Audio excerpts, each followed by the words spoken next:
नमस्कार सर्वांना. मी आज तुम्हाला गव्हाच्या डोश्याची रेसिपी दाखवणार आहे. याच्यात आपल्याला सोड्याचा वापर करायचा नाही आहे किंवा आपल्याला दहीचा सुद्धा वापर करायचा नाही आहे. खूप सोप्या पद्धतीने आहे आणि खूप हेल्दी असा आपला डोसा आहे. खास लहान मुलांसाठीच मी हा दाखवत आहे. तर मी हे 1 वाटी गव्हाचं पीठ घेतलेलं आहे. जे आपण पोळ्यांसाठी दळून आणतो ते आपल्याला गव्हाचं पीठ घ्यायचं आहे आणि त्याच वाटीने आपल्याला अर्धा वाटी आपल्याला रवा घ्यायचा आहे. हे सगळं मी दोघं एकत्र टाकून घ्यायचं आहे.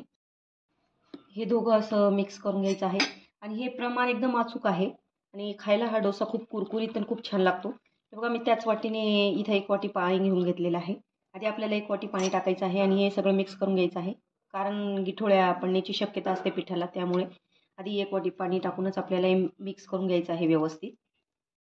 हे बघा, मी पहिलं व्यवस्थित मिक्स करून घेतलेलं आहे. आता परत मी 1 वाटी पाणी यात ॲड करून घेतलेलं आहे आणि हे आता सगळं मी व्यवस्थित असं मिक्स करून घेत आहे. हे छान असं मिक्स झालेलं आहे. आता यात मी इथं एक शिमला मिरची अशी बारीक अशी चिरून घेतलेली आहे, टाकत आहे. एक कांदा चिरून घेतलेला आहे, तो टाकत आहे. अर्धा चमचा मी इथं तिखटचा वापर करत आहे. तुम्हाला जर हिरवी मिरचीचा वापर करायचा असेल तर तुम्ही तो करू शकतात. मी इथं सिमला वापरलेली आहे, त्यामुळे मी तिखट मिरची वापरलेली नाही हिरवी. आणि इथं मी काळे तीळ घेत आहे 1 चमचा, ते टाकून घेत आहे. तुमच्याकडे जर पांढरे असतील तर तुम्ही पांढरे पण टाकू शकतात. आणि मीठ टाकून घ्यायचं आहे. आणि तुमच्याकडे जर गाजर वगैरे असेल, तुम्ही दुसऱ्या पण भाज्या यात ॲड करू शकतात.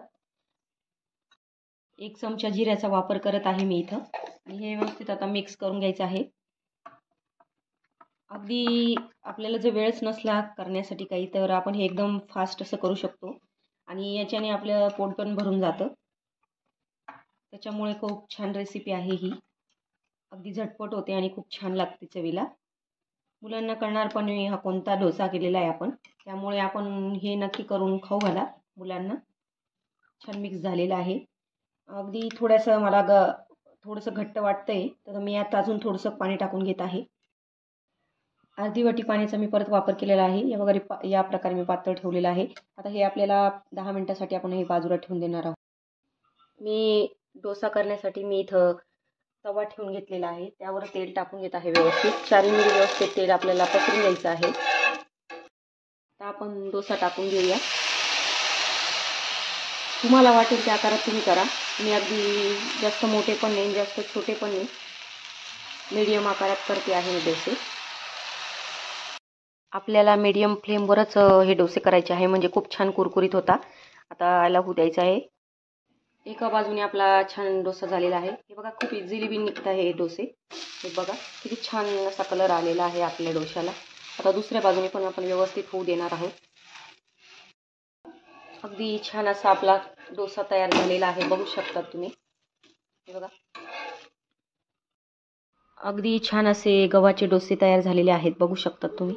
नक्की ट्राय करा, खूप छान लागता. व्हिडिओ आवडला असेल तर माझ्या चॅनलला सबस्क्राईब करा, लाईक्स करा, कमेंट करा आणि मला सपोर्ट करा.